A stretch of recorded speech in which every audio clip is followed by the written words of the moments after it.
Pokémon is a franchise that we have all known and loved since our childhoods. Whether it's due to the video games, the cartoons, the movies, the collectible cards, or the adorable toys.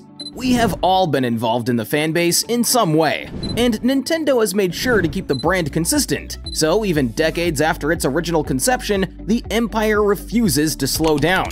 But when you're running a specific brand that is mainly aimed towards children and teenagers, there are many limitations in terms of how far you can go with the concept. You can change the formula in some ways, but never too much, because then the identity of your brand gets affected.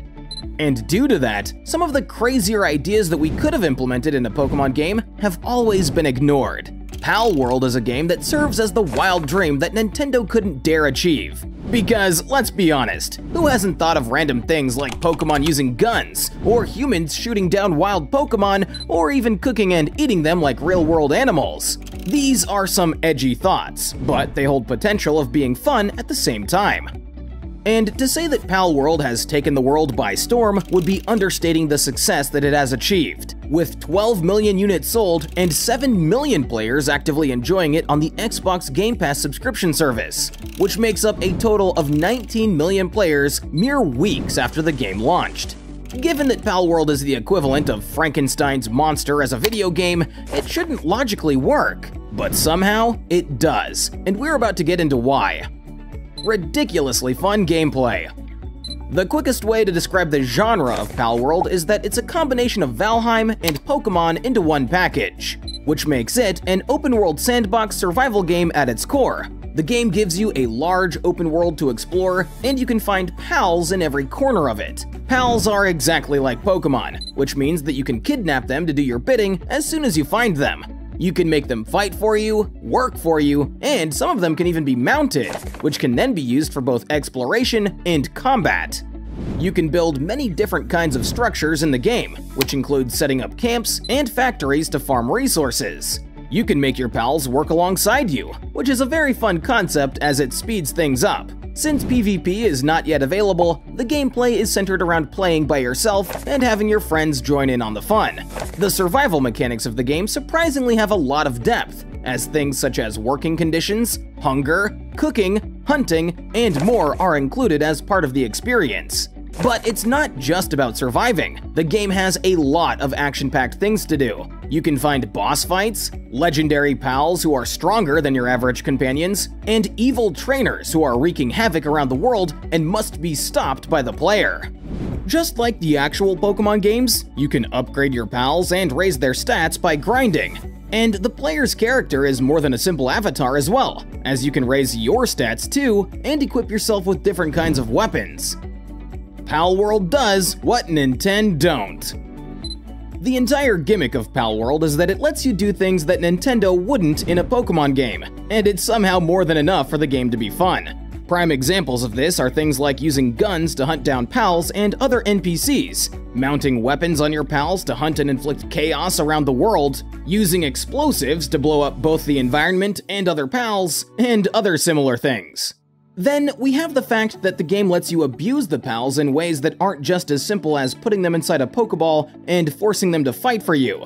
This game lets you hunt down pals for food and for fun, and you can even forcibly make them work under poor conditions in your camp, which can then lead to them getting burnt out. And on top of that, you can even kill the pals that work for you if you want their meat, which is an insane feature to think about.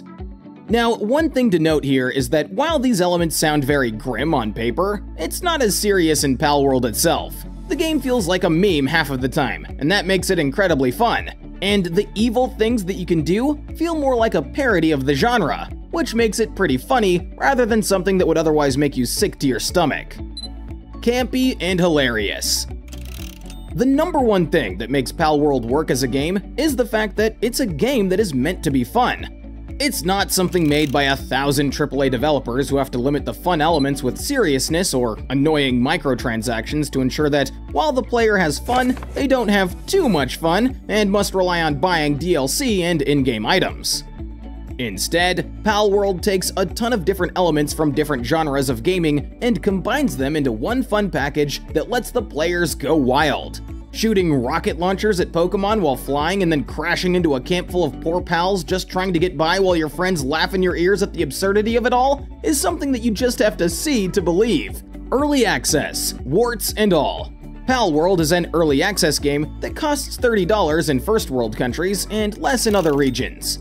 In some ways, it feels like a game that is ready for an initial launch, but in other areas, it is blatantly unfinished. There are a lot of bugs that you can run into. Performance issues can appear at random times, the pals are unoriginal and lack creative design, and some features are missing too that should be there, especially PvP. So you might end up wondering if the game is worth the price tag. But you've got to consider that retail games cost $70 now, which even includes the Pokémon series, which seems to be losing its visual and performance-based merits more and more with each passing year. Considering all of this, if you don't mind the game being a bit buggy for the next couple of months, it's worth your time and money, since it is very much playable, even if a little unpolished. The verdict. Palworld is a wildly fun game that does not care about following conventional rules of modern-day gaming, and almost feels like a satirical shitpost in the form of a video game. It's fun, action-packed, hilarious, and even includes Skyrim references in 2024. If you love fun, then chances are you'll enjoy Palworld, regardless of whether you like the current state of Pokémon games or not. Copyright controversy and Nintendo's response. Now, let's address the question that we're all thinking of. Can this game be destroyed via copyright strikes? And is Nintendo preparing for legal action? First of all, the most interesting thing to note here is that Palworld has been developed in a legally distinctive sort of way, which means that even though the characters and animals are obviously based on Pokémon, they are different enough for Japan laws to be unable to take down the game. But that does not mean that Nintendo is not trying to play their cards. Let's take a look at how they've reacted so far. The former chief legal officer of Pokémon said that, "This looks like the usual ripoff nonsense that I would see 1,000 times a year when I was chief legal officer of Pokémon. I'm surprised it got this far." After this, Nintendo itself released a statement under the banner of the Pokémon Company, which did not name Palworld directly, but said, "We have received many inquiries regarding another company's game released in January 2024. We have not granted any permission for the use of Pokémon intellectual property or assets in that game. We intend to investigate and take appropriate measures to address any acts that infringe on intellectual property rights related to the Pokémon. We will continue to cherish and nurture each and every Pokémon and its world, and work to bring the world together through Pokémon in the future."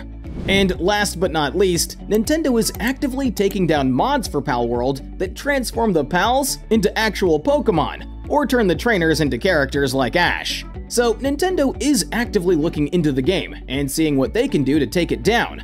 But so far, it's safe to assume that they are building their case and haven't been able to find the perfect charges that they can use to legally shut Palworld down. It's evident that they have a keen eye on the project, since they did take down Pokémon-related mods for the game. So only time will tell whether Palworld is taken down or not. But for now, it seems that the developers were careful enough to make the game legally distinctive, especially since they're from Japan as well. One way or another, Palworld is here to stay, and we can't wait to see what the latest updates bring to the table, especially PvP.